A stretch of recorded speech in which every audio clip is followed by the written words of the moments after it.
सो हमारी टीम 2014 से चल रही है. We've been to 5 competitions now in the UK, in US and in Russia. और 5 गाड़ियां हम बना चुके हैं. और इंशाल्लाह later this summer in fact you will see our 6th car. So it's a very big transition from my previous cars.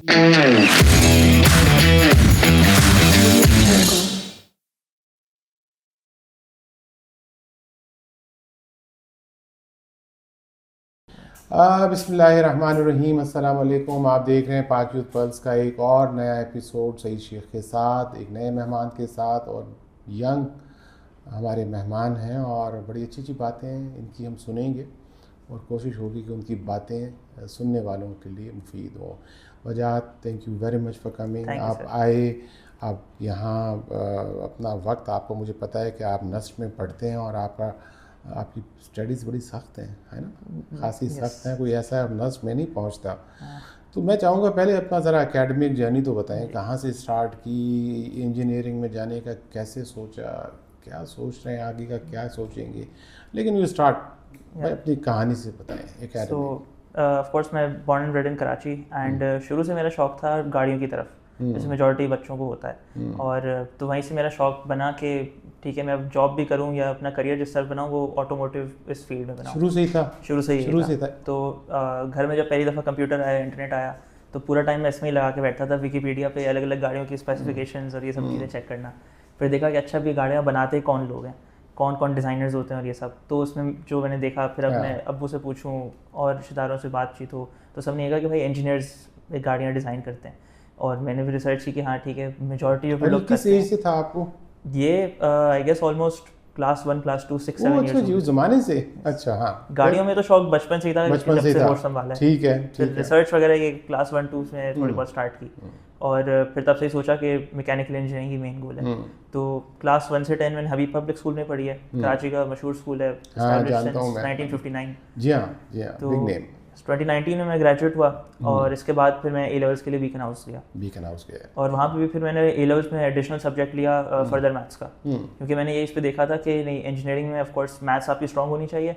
And even though Pakistan में universities additional subjects को इतना मैटर में नहीं लेती, बट बाहर अगर आप जाएँ तो वहाँ पे बहुत इसको देखा जाता है। तो ऑल्दो बाहर यूनिवर्सिटीज़ का प्लान नहीं बना, क्योंकि of course they are very expensive है, application test self are very expensive as well. तो पाकिस्तान में फिर जो मैंने अपनी रिसर्च की, मुझे जाना फिर मोटर स्पोर्ट साइड पे ही था। और कॉलेज के टाइम में ही मैंने रिसर्च की कि यूनिवर्सिटी लेवल पे क्या ऐसे प्रोजेक्ट्स होते हैं। तो जो मुझे मेन नज़र आया, there is a project called formula student.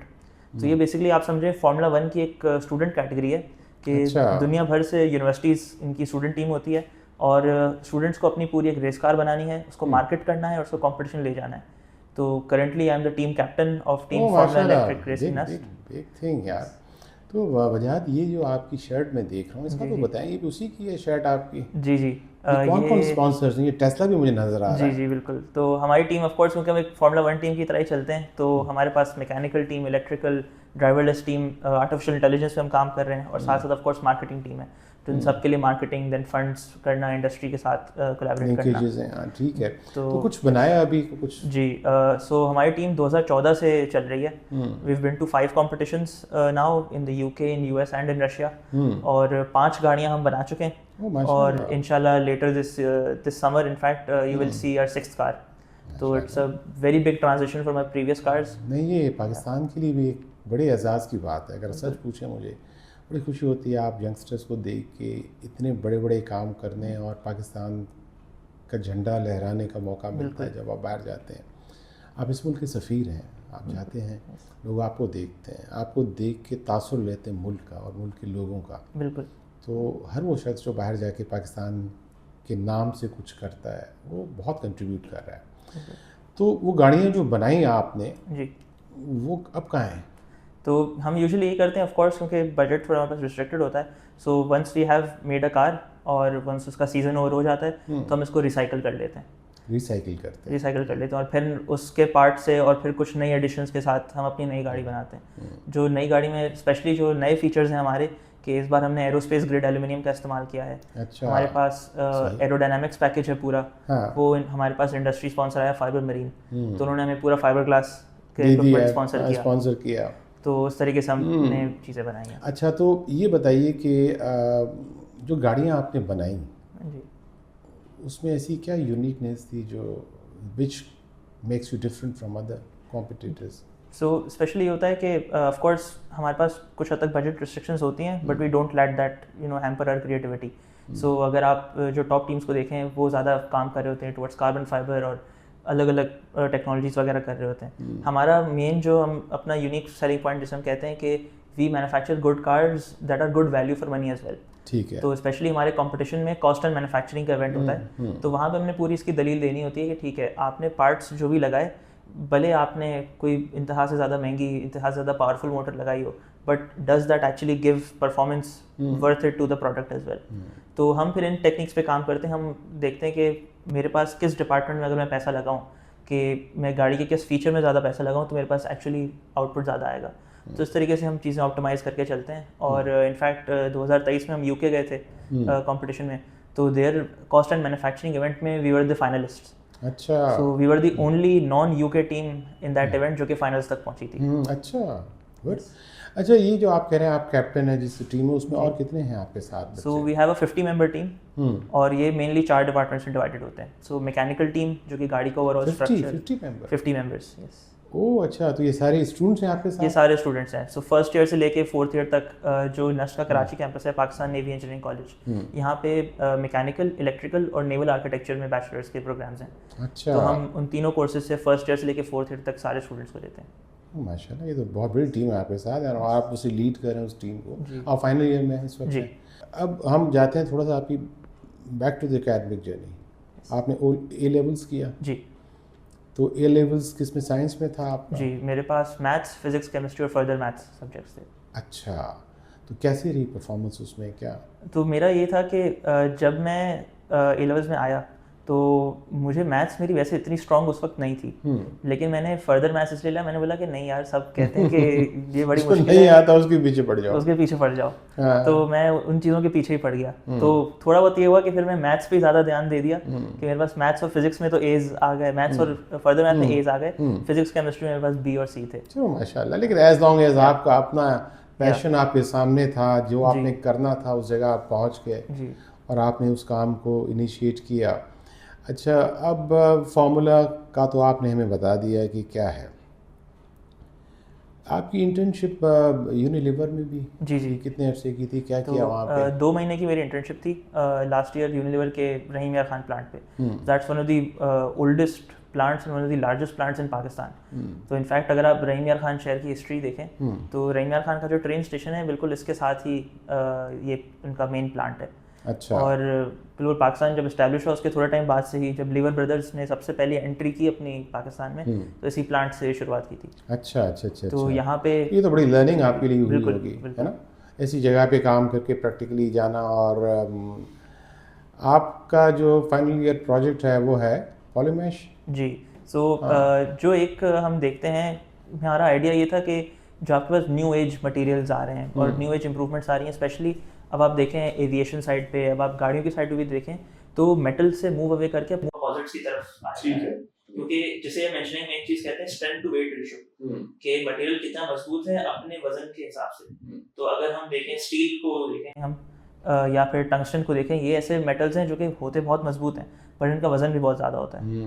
तो इन वजन बहुत ज़्यादा, यानी आपको उस मटेरियल से काम लेने में अब ज़्यादा एनर्जी आपको डालनी पड़ेगी।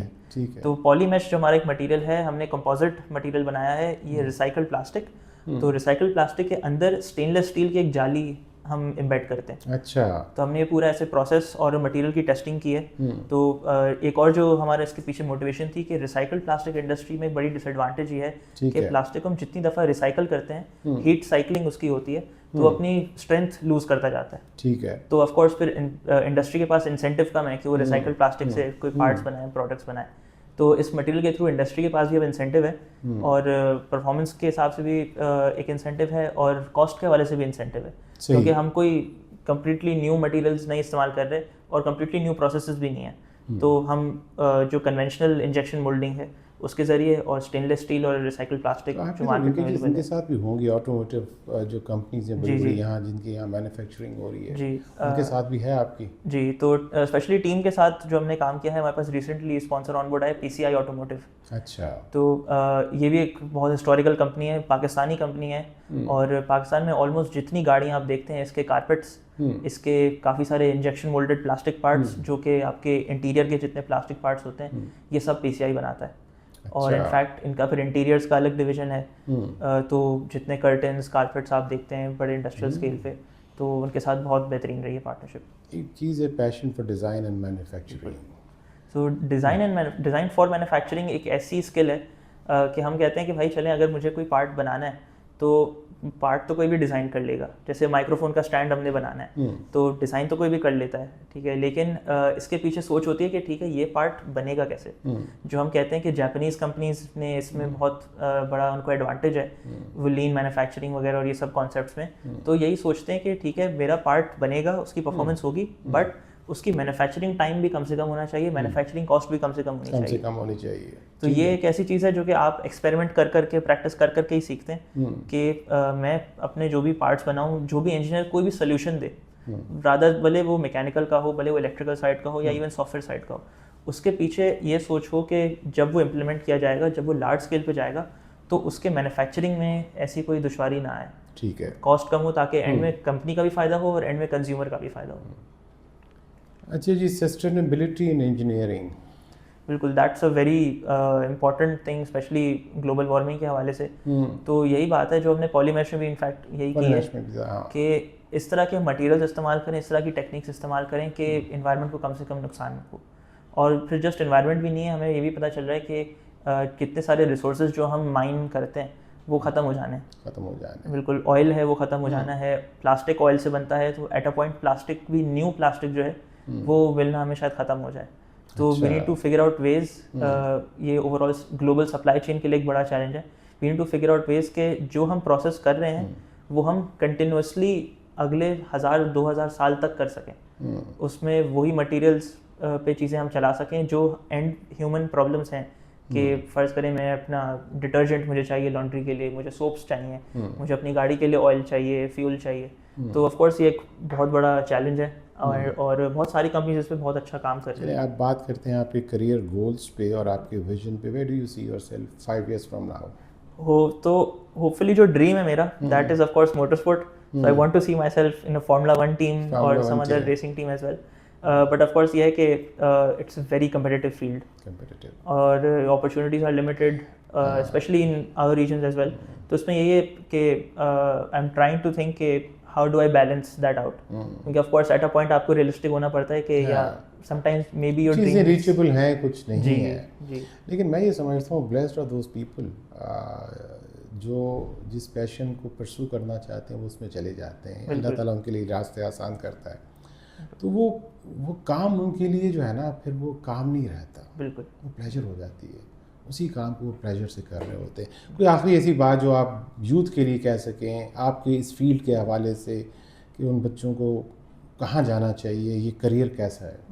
सो I would say of course mechanical engineering is a great career, और हम जो जनरली अभी एक रुझान देख रहे हैं कि हर कोई कंप्यूटर साइंस, हर कोई सॉफ्टवेयर इंजीनियरिंग की तरफ जा रहा है, जो हम जनरली देखते हैं कि हमारे यहाँ जो ट्रेंड्स आते हैं कि कभी CCA की तरफ चले गए, कभी मेडिकल की तरफ चले गए, आजकल जो कंप्यूटर साइंस सॉफ्टवेयर इंजीनियरिंग है, तो इसको हम एक नैरो माइंडेडनेस के साथ ना देखें, जो ऑफ कोर्स हम फिर ये चीज़ देख रहे हैं कि अब जाके जब मेरे पास पिछले कुछ 10 साल से ये ट्रेंड आ रहा है, तो अब जाके कंप्यूटर साइंस की फील्ड भी सैचुरेट हो गई है, तो अब जॉब्स नहीं है।